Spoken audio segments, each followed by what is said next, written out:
Right, I guess I'll get started then. Hi all, it's good to meet everybody. I hope you're enjoying York so far and the weather holds for you. We had a bit of a heat wave yesterday, but we'll see what happens.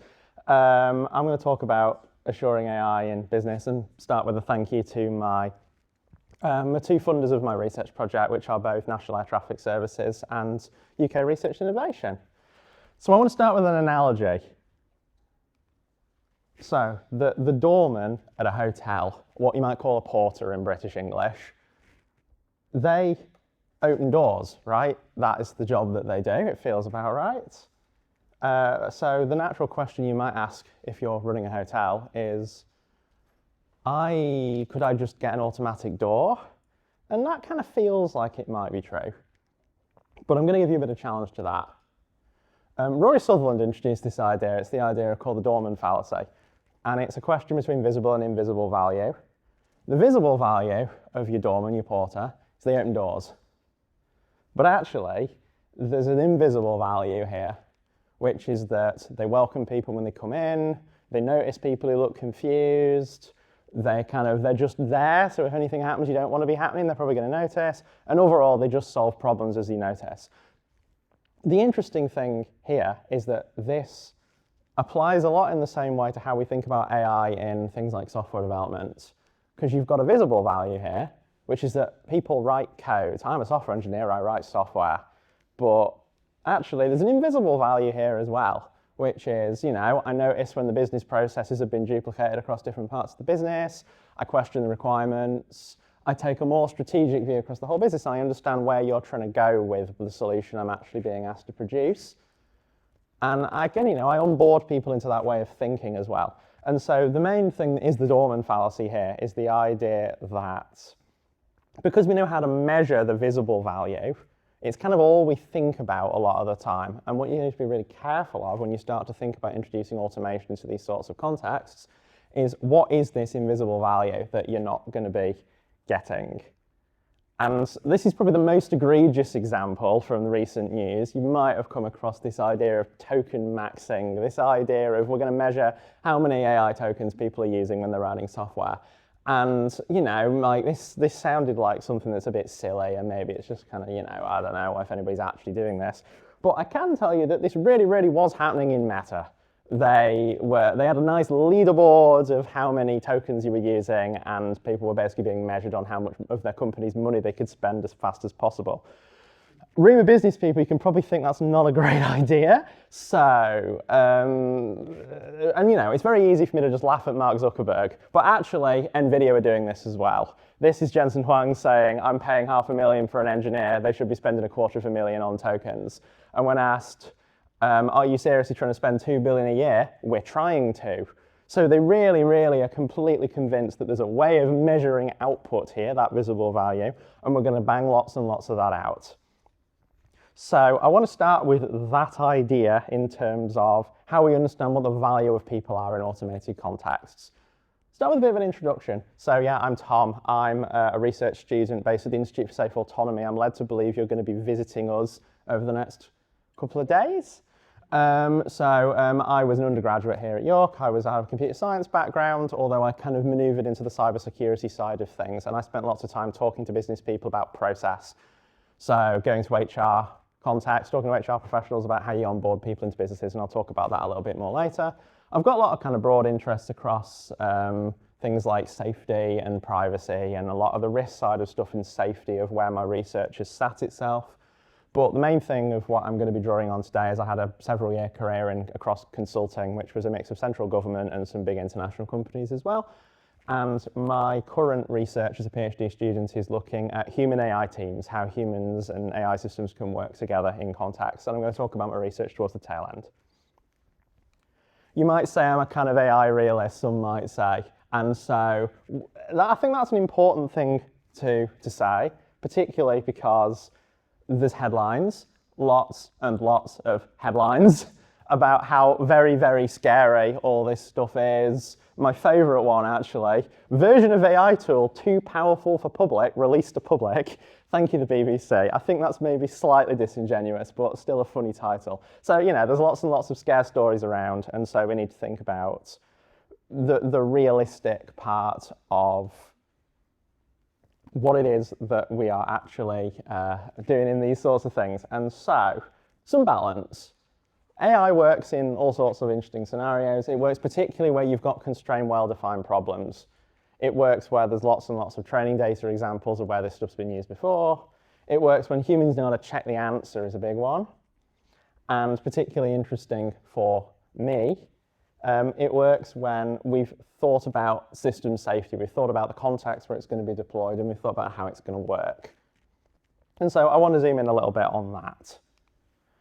Here at York, we like to talk about AMLAS, which is this assurance of machine learning idea. So I'm not going to labour this point too much, but basically we set out, some colleagues of mine set out this idea of, okay, so I'm in business and I want to use a machine learning model of some sort in my context.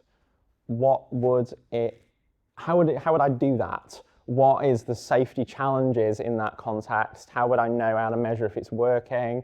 How do I decide what the right data is in terms of how I'm going to train my model and whether or not I've picked the right model? And how would I verify that it's going well, particularly post-deployment, thinking of that as a whole life cycle thing. It's very easy for us to go, well, I'm going to bang out a solution, I'm going to put it in a context, and I'm just going to leave it there and hope all the outputs kind of look right, I guess. But, actually understanding what good and bad would be. And so that's what we try to do, and it's very much an iterative process. And I'm going to try my best with my research hat on to refer to research papers. Slides will be available, so please, by all means, go and dig these out. They are some quite interesting reads. So what the main thing, and I think the takeaway of how we talk about this stuff, is that there are big business advantages to get out of putting AI in all sorts of contexts.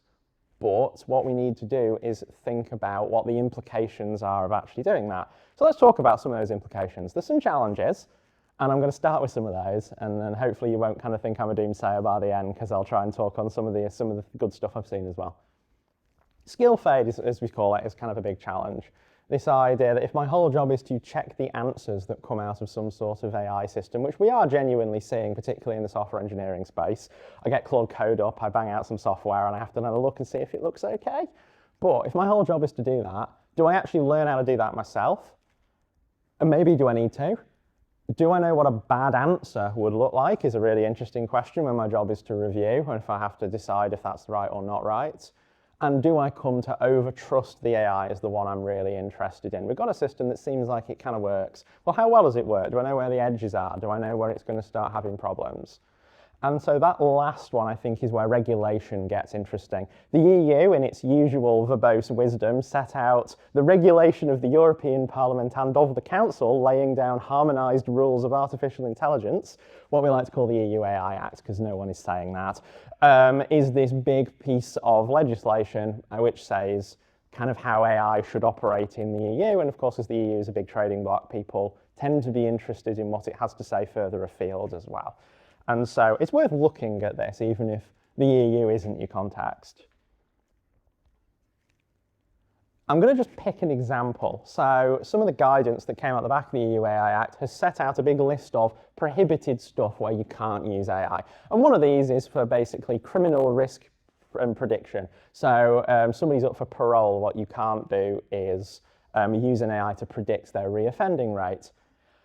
Unless it's to support a human assessment, is a very, very interesting asterisk in there, because, okay, when we talk about over-trusting the AI, okay, well, if I've got a system that tells me a figure, am I just going to go along with it? And so we need to think about what that would look like. And so the AI is allowed, even in these high-risk contexts, if it's supporting a human. How does the human work alongside these systems is a challenging question, particularly in the context of things like this. These are all lifted from recently. This was just the other day in the news. A decision maker in the Home Office used completely fabricated by a large language model evidence to deny someone's claim, and the upper tribunal, one of our courts in the UK, very, very upset about that, quite reasonably. And of course, it's kind of not hard to see how that can happen. If the systems work most of the time, and then one time I have to check, how closely are people checking? especially because there's misaligned incentives here. People in the Home Office are absolutely definitely measured on how many cases they answer. So I'm going to answer as quickly as I can get away with, right? And I can see how a usual civil servant would do that, and it'll go wrong. Over on the right-hand side here, this is one of my colleagues in the law school's paper, which was looking at the Department for Work and Pensions who are involved in workplace benefits and things like that in the UK in terms of the government paying out money to people. And he talks about this idea of prompting and priming mechanisms that shape decision making. So the system has got some design in it. You know, you designed an interface that the people using it are going to interact with, and they're going to click on different stuff. And one of the things that comes out the back of that is, well, it's got some defaults in there. It's got some standard normal answers. So the standard normal answers become the answers. And in fact, what Jed was looking at as a lawyer was, again, this same sort of idea. I must make a human decision, even if it's supported by an AI system. Am I really making a human decision if the AI dumps a default? I go, yeah, that looks right, and I click go. There's a question there, and I don't think it's an answered question, but it's a question that's on the go. And so it's worth, when you imagine plugging AI systems into any context where you want to get the value out of them, whether or not this is a thing you've thought about. I'm going to give a case study here. So Octopus Energy are one of the largest, I think they may now be the largest energy provider in the UK. So if you get energy by plugging something into your wall, a lot of the kind of detail of how that energy got to you is provided by companies like this.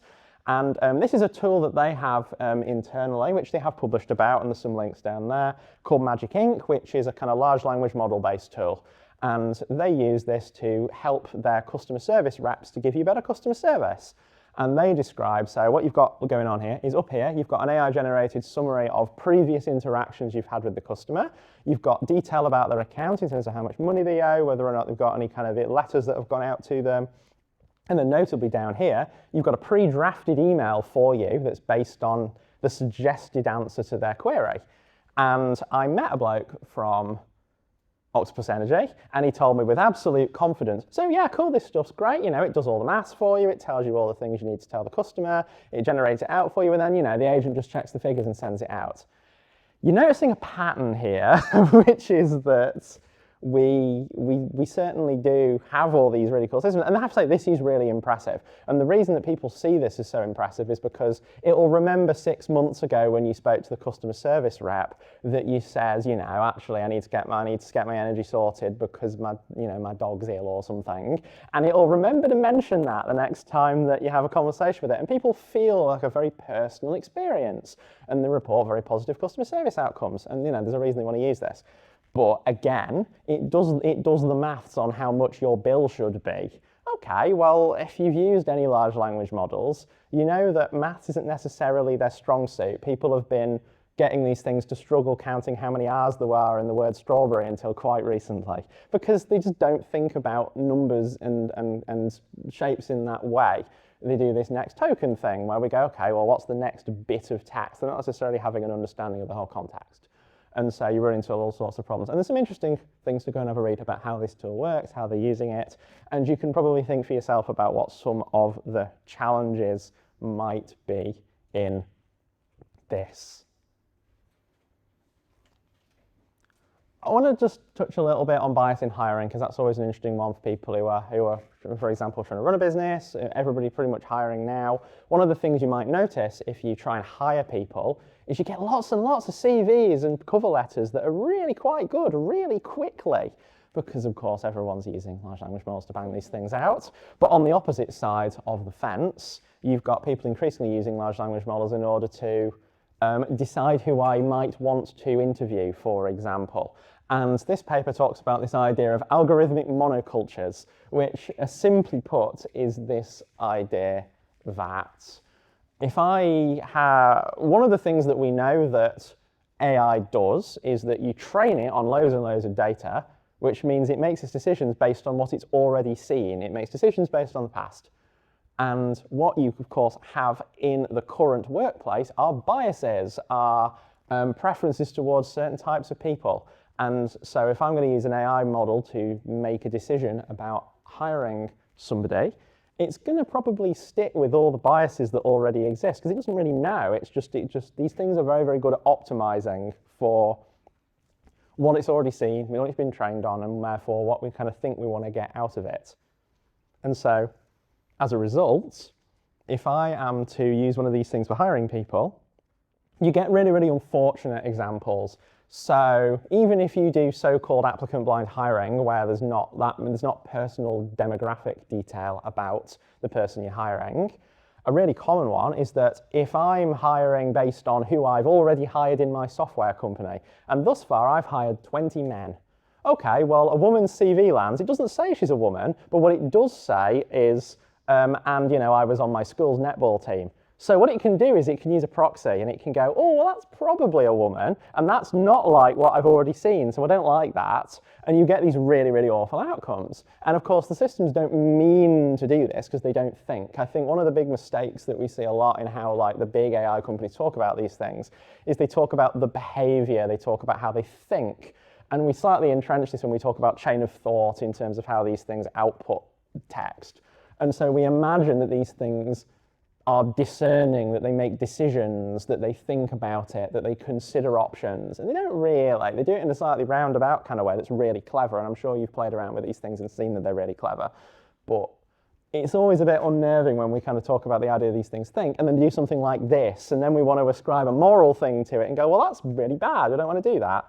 And in fact, the really interesting thing that come out of this paper, this idea of monocultures, is if everybody uses the same couple of AI models across the entire sector, somebody who doesn't agree with what the model thinks bounces off every job everywhere because it's the same algorithm making the decision across the board. And that's a really bad outcome as well.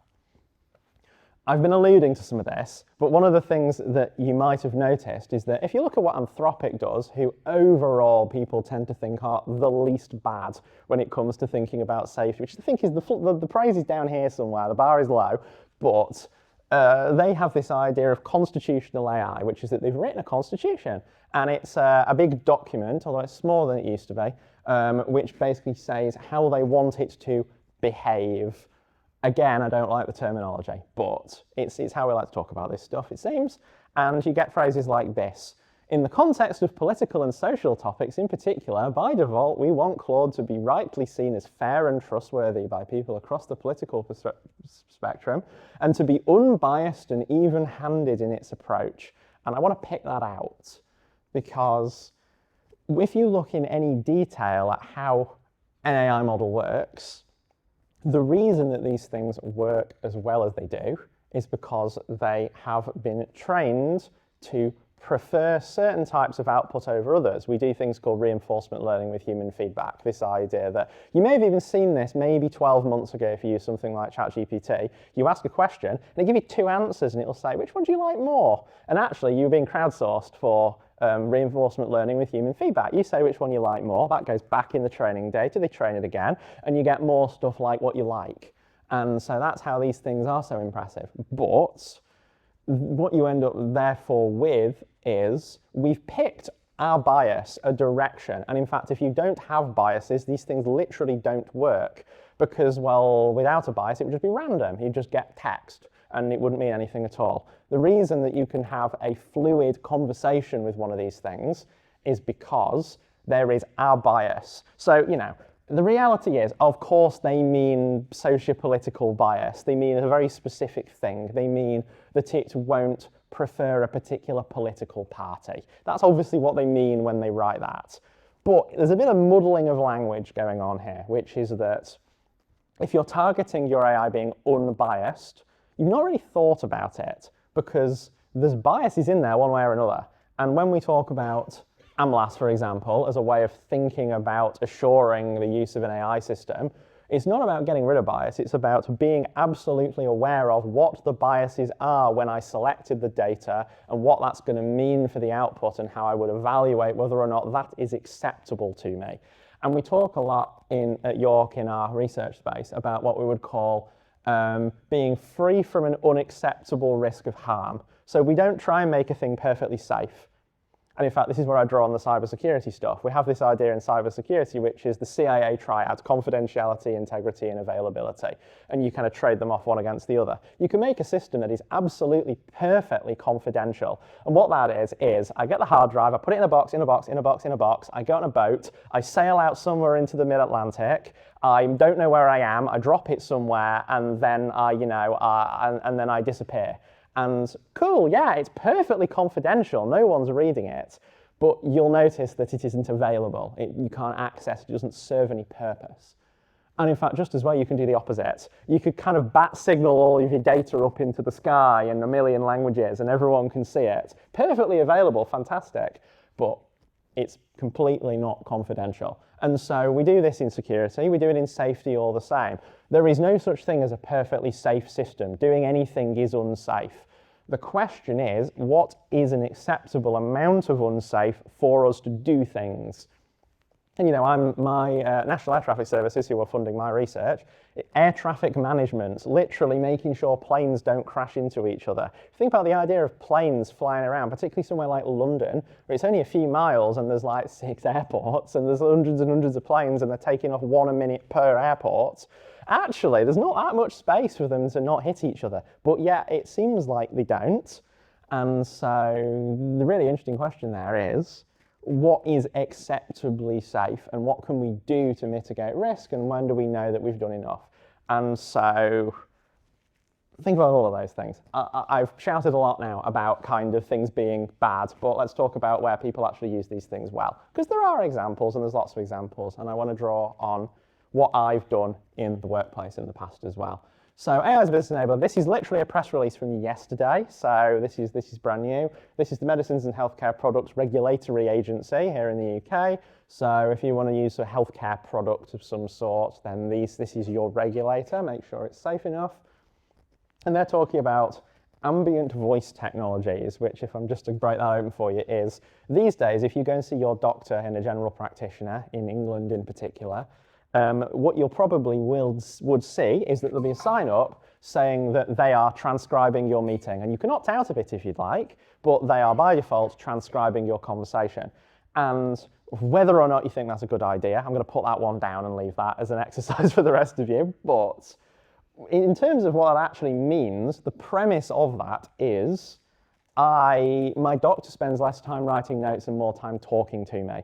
And in fact, I've absolutely had consultations with a doctor where they're sat typing away like this and you feel like they're not really listening. And in fact, the idea that it could be transcribed for you and the administrative overhead involved in just dealing with that goes away, and the doctor spends all the time looking straight in your eyes and talking to you, feels like a really cool idea, and it's different.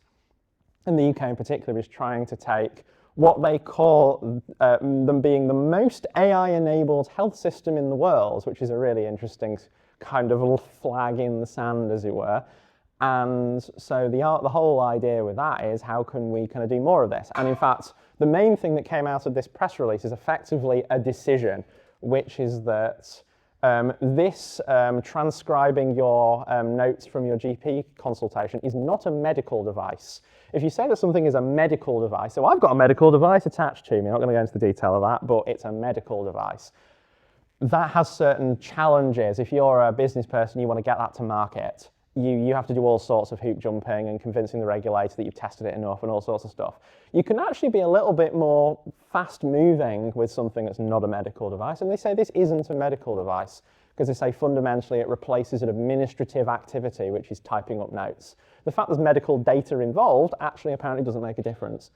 Don't know if I agree with that, but it's what's happened. And so it's worth having that in your mind when you imagine this, because the regulatory space absolutely sets what you can do in business, because these regulators are quick often, and they'll recall your products, they'll do all sorts of stuff. You can go and see what the Office of Product Safety and Standards does, and they're banging out, this thing's got asbestos in it, this thing's got this in it all the time, all sorts of stuff where people have done the wrong thing.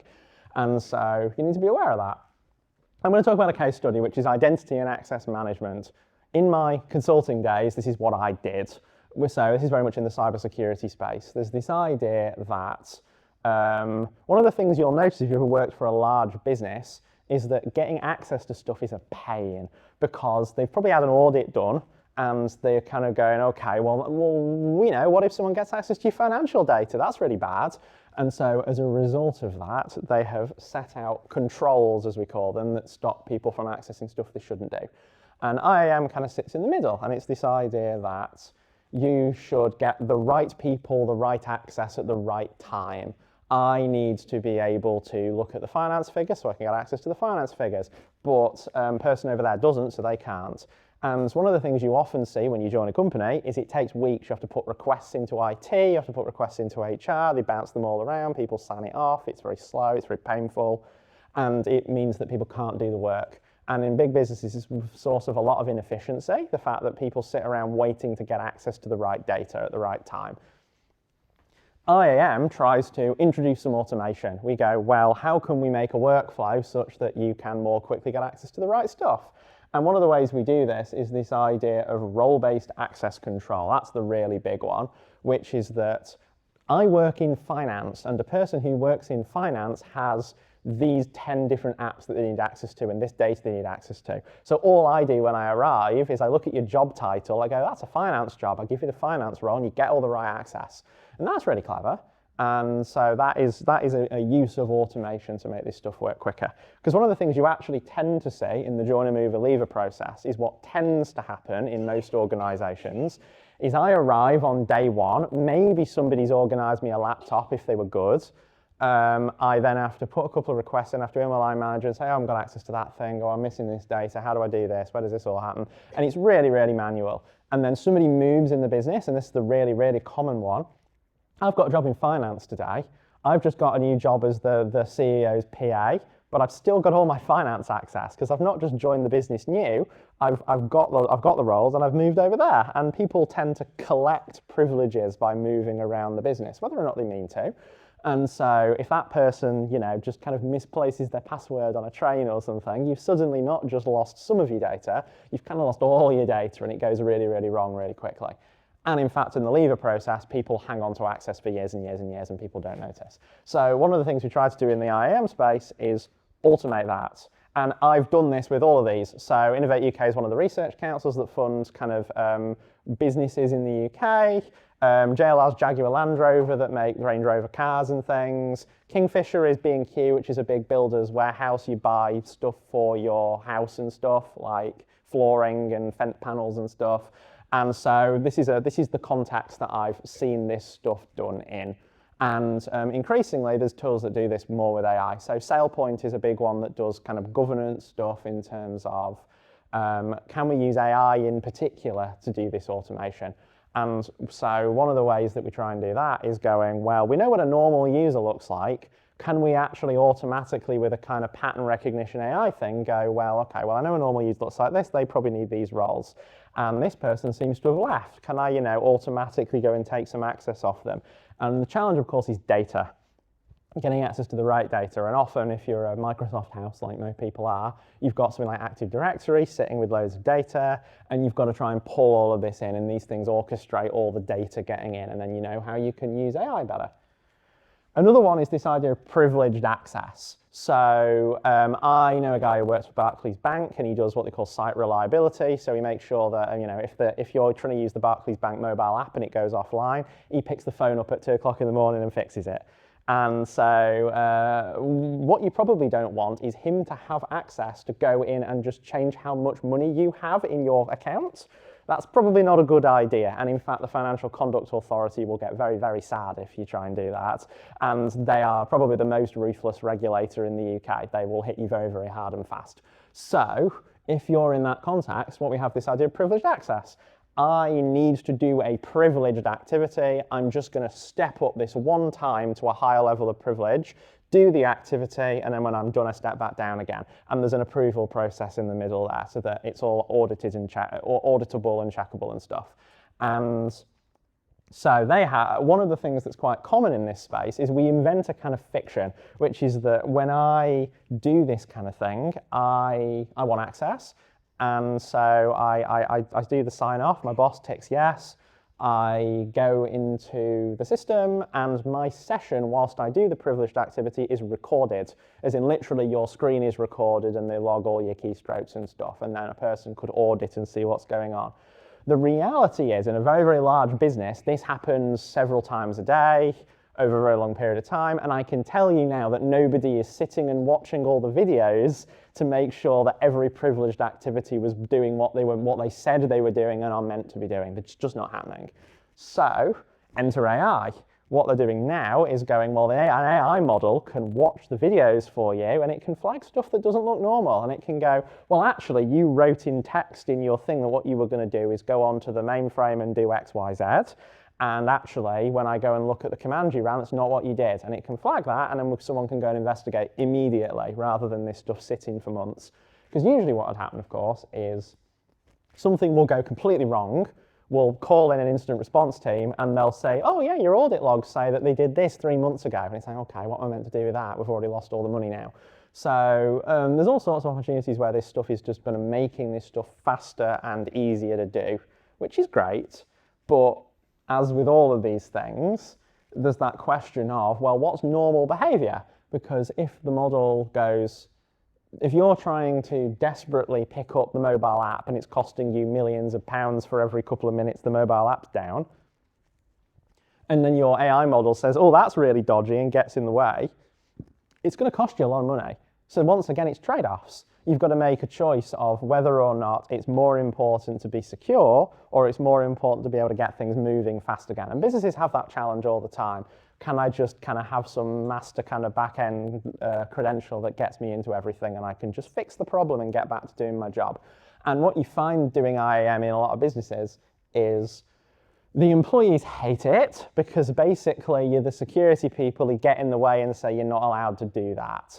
And so it can be a real challenge in terms of business change, thinking about how it is that you make this stuff easy as possible. And AI is a big advantage because you can, more data is kind of more accuracy to a certain point, and you can kind of try and make it quicker. And quick as money when you're talking about business.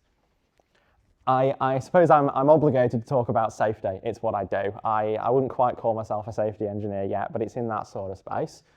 Online safety is the big one. Unsurprisingly, it's worrying the government a lot, the government actually everywhere, that you can, for example, generate imagery that people don't want you to be able to generate, and there's loads and loads of examples of that. But not just that. People have conversations with these things now, and there's things going wrong, and I've got colleagues looking at this stuff.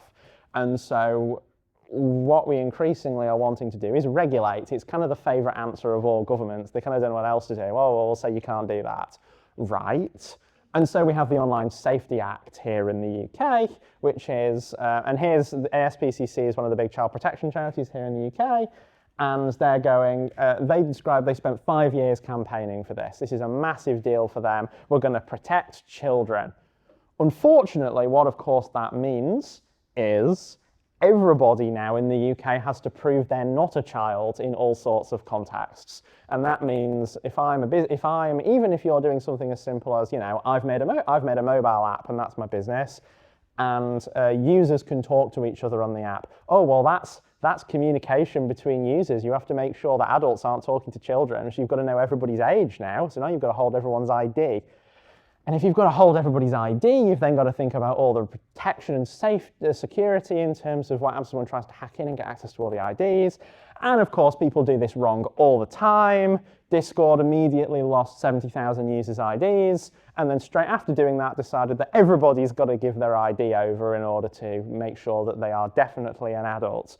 You can see that those two don't add up very well together. You're going to be a bit nervous of handing over a scan of your passport when they've already lost 70,000 of them only a few months prior. Interestingly, you'll notice they've moved the problem. I noticed this the other day and I've tested and it works.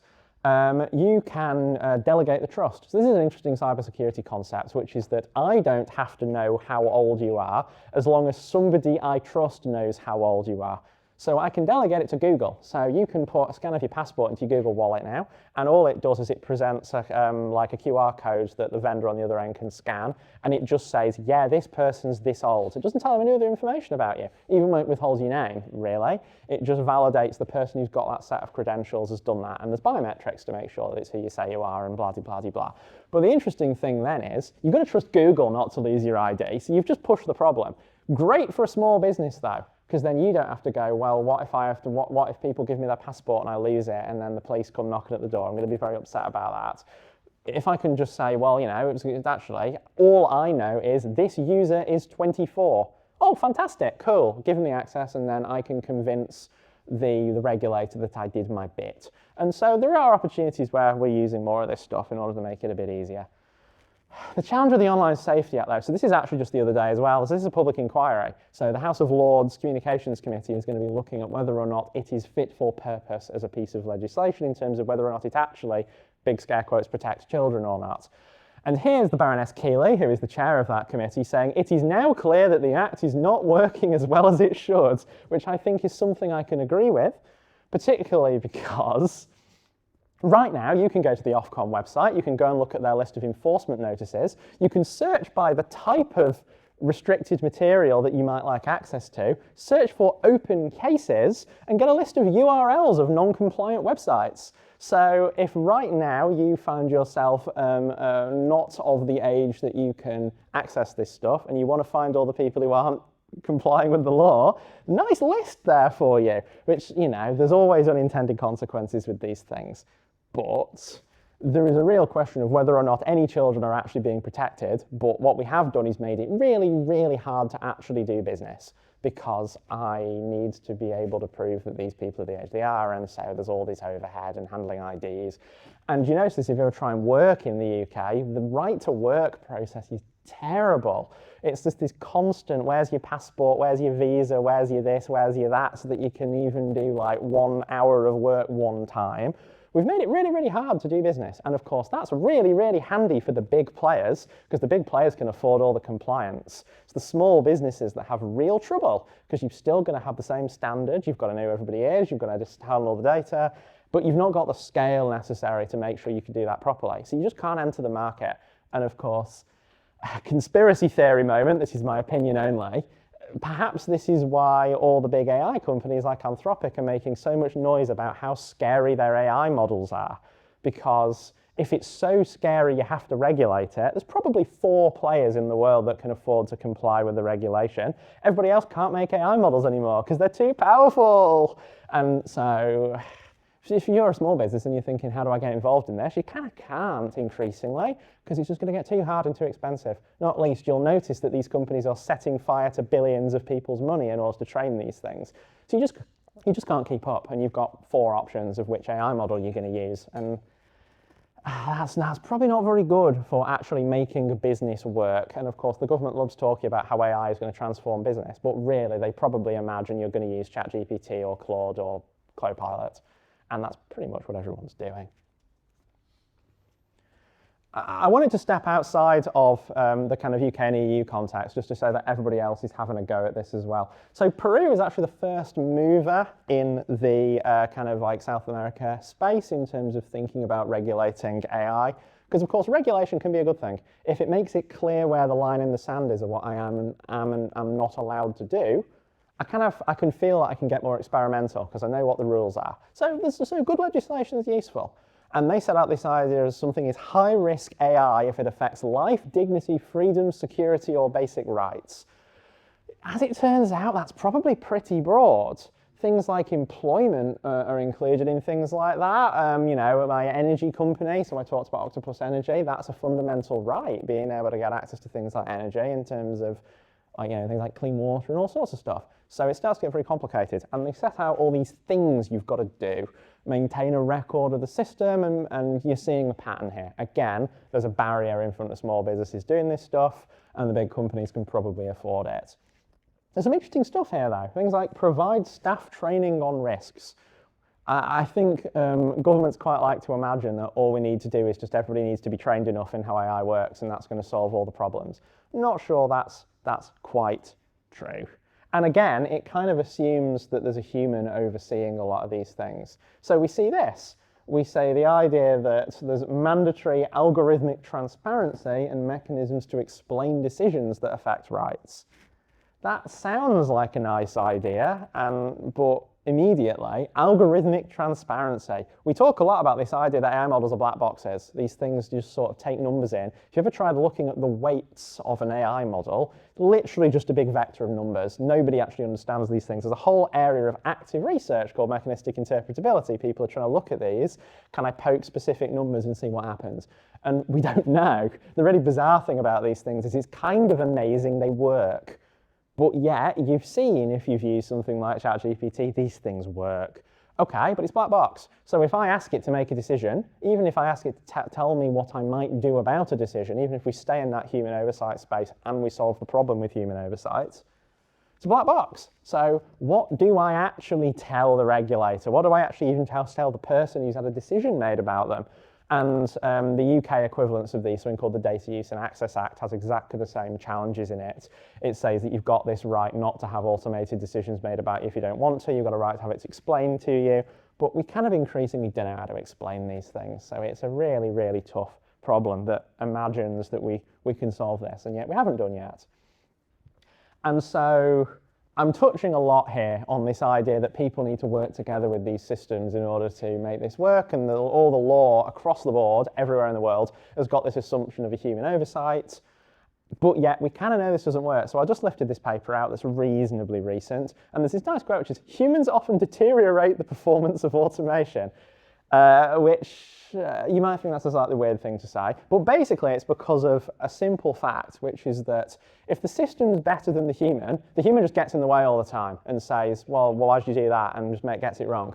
And if the system's worse than the human, well, then the system gets in the way of the person just getting on with it. So no matter what, you've got this weird thing, which is either the system works or it doesn't work. And if you're in the middle point, there's kind of no point in bothering. So everyone's still a little bit bemused of how you use AI in the right sort of way when you imagine them working together.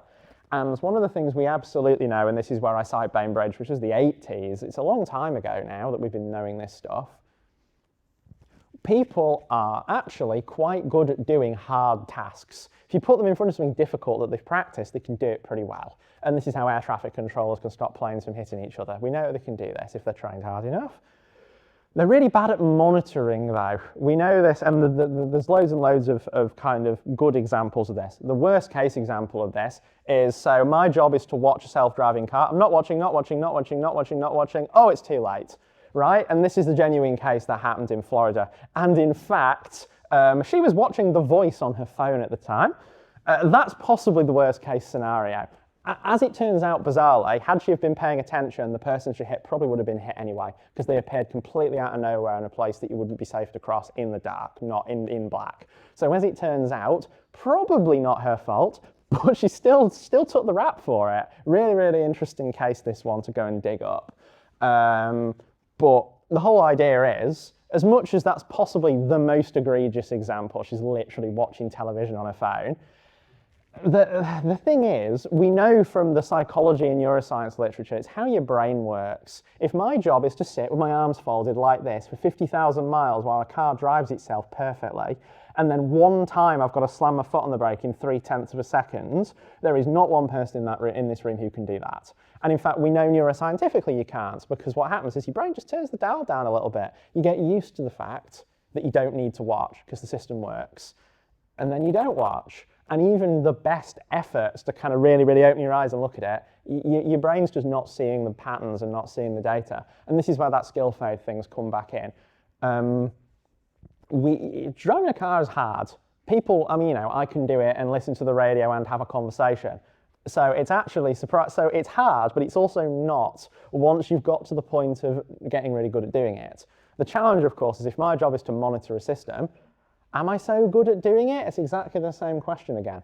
And the flip side argument to this is the self-driving cars crash something like 1/5 as often as people. So they're already way better, and they're getting better all the time.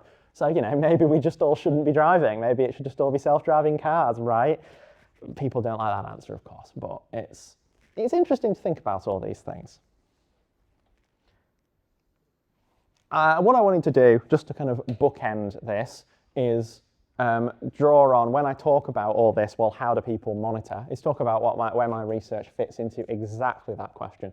So NATS, formerly National Air Traffic Services, although they're kind of just NATS these days, Basically, that is the principal air traffic control provider in the UK. And that means if you are in an aircraft over UK airspace, and that includes the eastern half of the Atlantic as well, so lots and lots of places, your plane is being given instructions by a person sat in either Swanwick down on the south coast or up in Prestwick in Scotland. It's one or the other, depending on where you are geographically.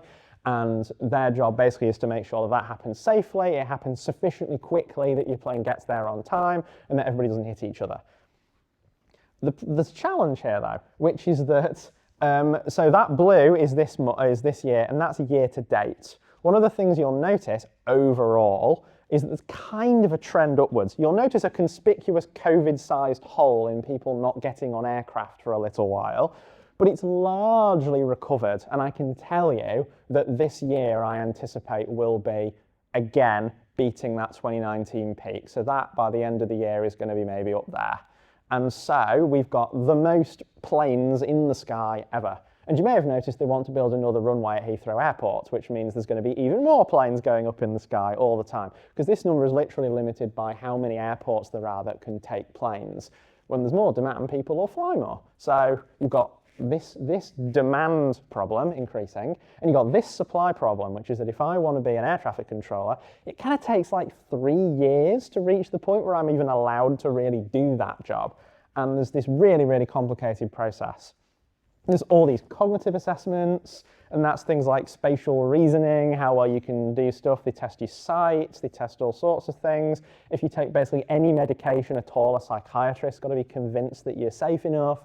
So there's a million ways you can fall out of just this process in the first 6 months of vetting and making sure that you're safe enough to do the job.